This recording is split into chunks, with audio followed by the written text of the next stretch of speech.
पाठ कह रहे रामा हमरे अंगनवा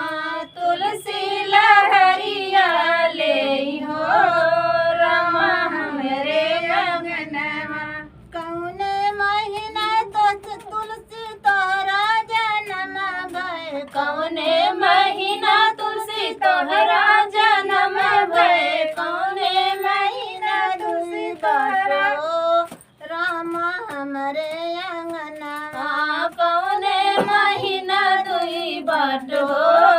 रामा हमरे अंगनवा सावन महीना में तुलसी जन्म भय सावन महीना में तुलसी जन्म भय भादौ महीना दुई बाटो रामा हमरे अंगनवा भादौ महीना दुई बाटो रामा हमरे अंगनवा तुलसी लहरिया देई हो रामा हमरे अंगनवा कौने महीना तुलसी भाऊ से यानी कौने महीना तुलसी भाऊ से यानी कौने महीना में तोरा बियाह हो रामा हमरे अंगनवा कौने महीना बियाह हो हमरे अंगनवा तुलसी लहरिया देई हो रामा हमरे अंगनवा तुलसी लहरिया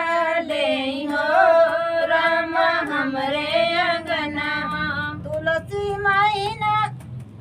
करमास तुलसी भाई से यानी करमास तुलसी भाई से यानी कार्तिक माह एकादशी तुलसी बियाह हो रामा हमरे अंगनवा एकादशी हमरे बियाह हो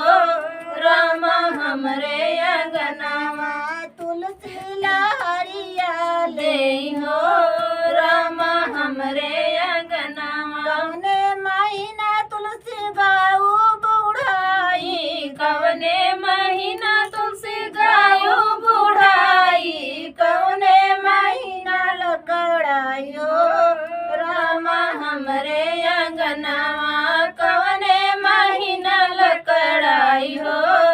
रामा हमरे अंगनवा गहन महीना तुलसी गायु बुढ़ाई गहन महीना तुलसी गायु बुढ़ाई पूस में गयु लकड़ाई हो रामा हमरे